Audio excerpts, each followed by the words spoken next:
आप देख रहे हैं डार्क राजकुमार के साथ। तो चलिए बढ़ते हैं आज की कहानी की ओर। किसी चीज के गिरने की वजह से मेरी आंख खुल गई तो मैंने देखा कि मेन दरवाजे की दीवार गिरी पड़ी है और पूरे आंगन में पानी भरा हुआ है, जिस वजह से मैं घबरा गई। मैंने झट से खाट पर से अपने बच्चे को उठाने के लिए हाथ बढ़ाया तो मेरा बच्चा खाट पर नहीं था। बच्चे को खाट पर ना पाकर मेरे पैरों तले जमीन खिसक गई और मैं घबरा गई। मुझे लगा कि शायद मेरा बच्चा इस बाढ़ के पानी में डूब गया है और मैं अपने बच्चे को ढूंढने के लिए पानी में टटोलने लगी।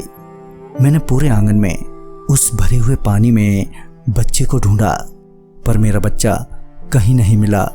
मैं रोते बिलखते हुए अकेली पागलों की तरह अभी भी उस बाढ़ के पानी में बच्चे को ढूंढ रही थी। मेरी चीख पुकार के बाद भी मोहल्ले का कोई भी शख्स मेरी मदद के लिए नहीं आया। मेरे पति भी घर पर नहीं थे जिनका मुझे सहारा होता। मैं बेसहारा रोते बिलखते हुए अपने बच्चे को उस पानी में ढूंढते हुए अब घर के आंगन से बाहर आ गई थी।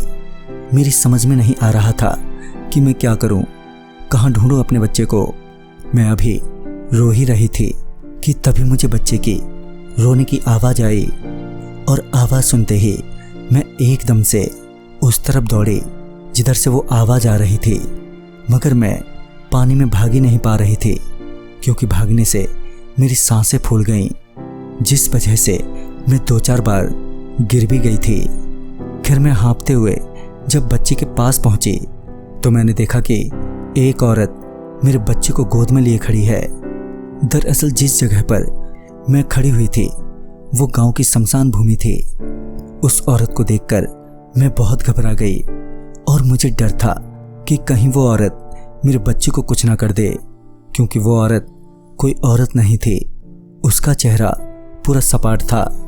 पर मैं उस औरत के आगे रोती गिड़गिड़ाती रही कि मेरा बच्चा मुझे दे दो, मगर वो मेरी बातों को सुन ही नहीं रही थी। मैं जोर जोर से भी चिल्लाई ताकि कोई मदद के लिए आ जाए, पर गांव मोहल्ले से कोई भी नहीं आया।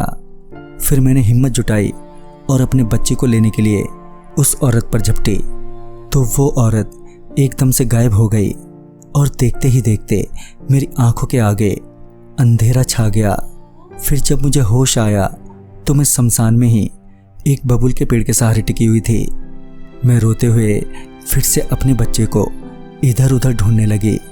जब मैं पूरी तरह से टूट गई तो मैं रोते हुए घर वापस आ गई और मेरा बच्चा मुझे कभी नहीं मिला। दरअसल वो औरत गांव की ही थी जो मेरा बच्चा ले गई थी।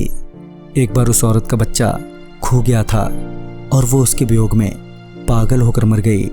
तब से अगर रात के समय कोई छोटा बच्चा उस शमशान में पहुंच जाए तो वो उसे अपने साथ ले जाती है।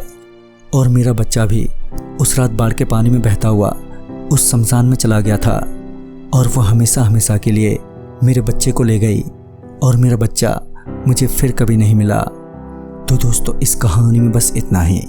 कहानी आपको पसंद आई हो तो लाइक शेयर करें और साथ ही हमें कमेंट बॉक्स में ज़रूर बताएं।